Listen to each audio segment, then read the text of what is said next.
Time to start pandering, as you're going to see in this video. I'm a very reasonable person. I don't get in a corner and just, stonewall. If you can show me how that's going to stop these things, I'm willing to listen to it. Anything that they've proposed doesn't stop any of this.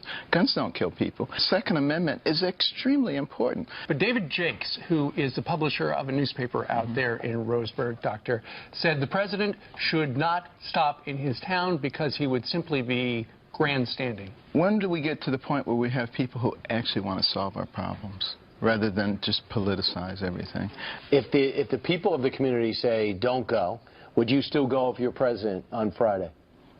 Probably not. I mean, I would probably have so many things on my agenda that I'd go to the next one.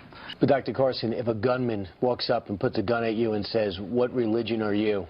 Not only would I probably not cooperate with him, I would not just stand there and let him shoot me. I would say, "Hey guys, everybody attack him. He may shoot me, but he can't get us all."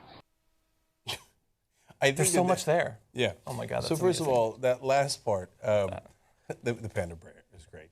The last part was, there he is, was a softball, and he missed it. Like, because the gunman apparently asked what religion people are, and if they were Christian, he shot him, right? That so goes the story from one of the witnesses, right? And that's horrific. Shooting them is horrific under any light, but if it's based on some sort of crazy discrimination in his mind, it's fair to argue worse even, right? Yeah. And so that was supposed to be Ben Carson's moment to say, "I would proudly declare that I am a Christian," right? But instead he's like, "I don't know, I'd run. I wouldn't let him shoot me." Yeah. Well, no, Which is actually the correct answer. He'd be a hero, actually. No. Just let him shoot me. Think about how many people have been shot in these incidents. They apparently just let themselves be shot. But he's better, he's more brave, he's a better leader. Not like all those victims. He prefers victims who fight back, apparently, in the vein of Donald Trump. So I found that to be particularly offensive. But there's a lot of stuff in that video clip. I mean, this isn't his fault. This is Ducey, I believe, when he was like, there's a newspaper editor who doesn't want the president to go. So should he not go? That's a great policy. I think that we should have that from now on. Whenever the president decides to go somewhere, if there's one person in the city that doesn't like him, get the fuck out of the city. Don't go there. I believe that's called leading from behind. Yeah. I mean, could you imagine if Ben Carson's president and every time a liberal in a city says, "I don't want Ben Carson," he's like, "Oh, then I guess I'm not going." Yeah. Okay, I'll switch my schedule. I'll move on to the next thing. Of course he wouldn't do that. And no, the people of that community didn't speak out. There's one guy who is in favor of guns no matter how many of his neighbors are murdered, right? So that's his opinion. And I can guarantee you the opinion in Oregon is not on his side. Yeah. Okay, Oregon is a very blue state. And it wouldn't matter. Nobody gets to veto the president's visit because they don't happen to agree with his policy position.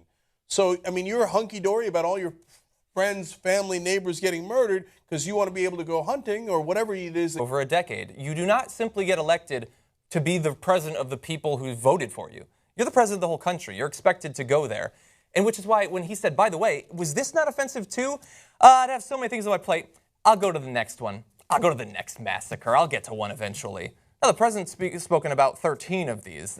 That seems callous to me. And so blasé, like, I'm sure there will be another. What are you getting so worked up about for? This is America. We're going to have tons of school gun massacres. So he said that. He also said, aren't we finally ready for someone who actually wants to solve these problems when his side clearly, objectively, has no interest even discussing, let alone solving, the gun problem in America? And then he says, why do they always try to politicize something? You're not running for biologist. You're running for president. It's a politician. That's what politicians do. They try to get across solutions politically for the problems that exist. They don't just go and then take up arms and then beat up everybody. They use politics. They use laws. That's what they do. As they have a whole segment politicizing the shooting, saying basically it's Obama's fault and he shouldn't go to Oregon and he should listen to our political positions on it. Yeah. And then they say, hey, the nerve in the